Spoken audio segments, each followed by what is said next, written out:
J'ai rencontré un judoka excellent, probablement le meilleur de son club, mais qui perdait systématiquement tous ses matchs en compétition.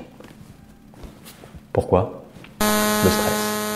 Je ne sais pas si vous avez déjà ressenti du stress à l'approche d'un événement, à l'approche d'une performance ou d'une compétition, mais pour lui c'était terrifiant, c'est-à-dire qu'il était submergé par le stress. Avant même d'arriver à la compétition, il était déjà vert pâle avec ses jambes qui flageolaient, son ventre qui gargouillait et son cerveau qui était un capharnaüm indescriptible. Résultat, il sous-performait en compétition. Mais au-delà de ça, au-delà de la sous-performance, ce qui était terrible, c'était la frustration qu'il ressentait, de ne pas pouvoir montrer à ses amis qui venaient l'encourager, à sa famille, à son coach, le résultat de son entraînement. C'était de la déception de ne pas pouvoir montrer tout l'étendue de son talent. C'était de la tristesse, vraiment, de ne pas réussir à exprimer tout ce qu'il portait en lui. Alors, comment le stress peut nous porter à de telles déceptions? Le stress, c'est une réponse de notre système intérieur face à une menace extérieure, ou en tout cas à ce que le cerveau considère comme une menace extérieure. À partir du moment où le cerveau se sent menacé, il génère du stress. Dans le monde sportif, on a tendance à essayer de nier le stress ou de vouloir que les athlètes le mettent complètement de côté. Je ne sais pas si vous avez déjà entendu des conseils du type « détends-toi, ça va bien se passer, calme-toi », voire même le merveilleux « arrête de stresser ». Ces conseils ne fonctionnent pas, inutile de le dire. C'est la grande problématique, c'est que le stress est un phénomène trop complexe pour pouvoir être nié. Alors comment faire? Comment faire face à ce phénomène complexe? Eh bien la réponse est relativement simple. Puisqu'on ne peut pas le faire disparaître, il faut l'utiliser au mieux pour accomplir nos objectifs. En gros, il faut stresser mieux, stresser plus efficace. Alors comment faire? Je vous propose trois étapes relativement simples que vous pourrez pratiquer au moment d'une compétition, au moment d'un événement, pour réussir à mieux gérer le stress. 3 étapes et un 4e petit bonus. On y va? Première étape, la gestion du corps. Lorsqu'on pense au stress, on pense tout de suite aux manifestations physiques du stress, le cœur qui bat, les mains qui tremblent, la transpiration, etc., etc. Les manifestations du stress sont extrêmement complexes et extrêmement angoissante pour l'esprit. Imaginez, vous êtes déjà sous pression, et là vous vous rendez compte que votre corps commence à ne plus répondre. Il génère des comportements tout seul. C'est encore plus stressant, la pression va évidemment monter. Alors comment faire pour faire descendre cette pression? Eh bien c'est simple, en reprenant le contrôle. En reprenant le contrôle sur les fonctionnements du corps, en montrant en gros que c'est vous qui pilotez la barque. La solution la plus connue et tout à fait efficace, c'est évidemment la respiration. De grandes et longues et profondes respirations. Mais il existe d'autres solutions si la respiration ce n'est pas forcément votre truc. Les étirements par exemple, ou les exercices techniques ou physiques. L'idée c'est simplement que vous vous mettiez en action, que vous décidiez d'une action et que vous réussissiez à l'accomplir pour montrer au cerveau, attention, dans ce corps, c'est encore moi qui dirige. Ce qui lui permettra de baisser en tension.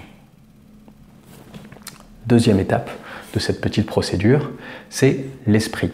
On a vu le corps, maintenant il faut savoir que le stress génère assez souvent ce qu'on appelle des pensées négatives ou limitantes. Des choses comme « oh là là, c'est trop dur, j'y arriverai jamais, les autres sont trop forts, de toute façon j'arrive à rien », ce genre de réjouissance. Alors comment faire pour éviter de se faire prendre dans cette spirale de négativité? Eh bien, l'idée c'est de prévenir, ou en tout cas d'enrayer ce mécanisme en vous parlant avec bienveillance, en prenant le temps vraiment de vous parler comme vous parleriez à quelqu'un d'autre, mais quelqu'un à qui vous parleriez avec beaucoup de douceur, un enfant par exemple, et de vous rassurer. Cette compétition n'est pas facile, mais tu as déjà franchi des obstacles qui n'étaient pas faciles non plus, et tu t'en es très bien tiré. À l'entraînement, ça se passe très bien, il y a plein de gens qui sont là pour toi, tu peux sentir la bienveillance autour de toi, etc., etc., etc. Ce genre de discours positif qui permet au mental d'arrêter de vous envoyer des pensées extrêmement négatives et de prendre le temps, lui aussi, de redescendre un petit peu en pression. Troisième étape, puisque nous avons géré le corps, géré l'esprit, vous devriez normalement, à ce moment-là de la procédure, disposer d'un tout petit peu d'espace de pensée. C'est-à-dire que vous êtes capable de créer des pensées un petit peu structurées. on va utiliser ça pour vous recentrer sur les objectifs. Alors comment on fait? Eh bien simplement, on repense et on formule comme une phrase construite, pas comme simplement une idée vaporeuse, évanescente, etc. On formule l'objectif du jour.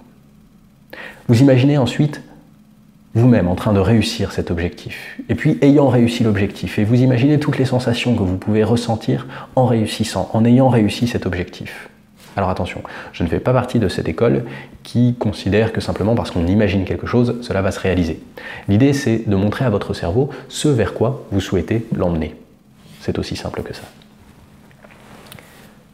Le corps est géré, le mental est géré, vous avez redéfini la cible et l'objectif. Je vous propose un bonus, une espèce de 4e étape finalement, qui permet de recentrer aussi l'attention du cerveau.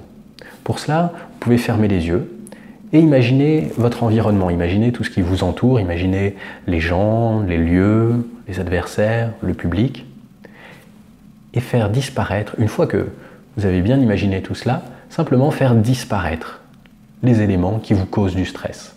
Le public, peut-être même votre coach, peut-être votre famille, peut-être pas les adversaires. Simplement faire disparaître les choses dans votre tête. Puis vous rouvrez les yeux et en avant. Votre cerveau a compris quels étaient les éléments sur lesquels il devait se concentrer. Et ce que vous lui avez donné, ce sont tous les éléments qui vous portent vers l'avant et non ceux qui vous freinent. Voilà cette petite procédure en 3 ou 4 étapes, selon que vous souhaitez utiliser ou non le bonus. Cette procédure est relativement rapide et extrêmement simple. Elle peut être appliquée là où vous le souhaitez. Ce qui est intéressant, évidemment, c'est qu'elle vous permet de tirer le meilleur parti de votre stress, qu'elle vous permet de montrer à celles et ceux qui sont venus vous encourager, vous admirer, quel est votre réel niveau. Elle vous permet de montrer aussi à toutes celles et ceux qui se sont investis dans votre préparation, eh bien, que ça valait la peine. Elle vous permet enfin et surtout à vous-même de prendre confiance dans votre niveau réel et dans votre potentiel.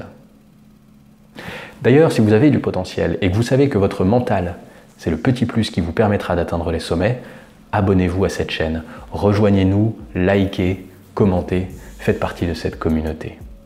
Si vous souhaitez un programme un peu plus structuré et qui va un tout petit peu plus loin dans la préparation mentale, eh bien j'ai préparé le Mental Bootcamp. Le Mental Bootcamp, c'est un programme gratuit en 7 emails que vous pouvez recevoir. Vous trouverez le lien dans la description de cette vidéo pour vous y inscrire.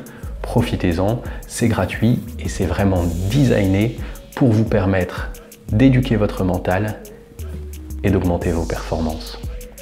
Voilà, il ne me reste qu'à vous remercier d'avoir suivi cette vidéo jusqu'ici. Faites-moi part de vos commentaires et de vos retours, de vos questions, de vos interrogations dans les commentaires. Je vous dis à très bientôt pour une prochaine vidéo. Rêvez grand.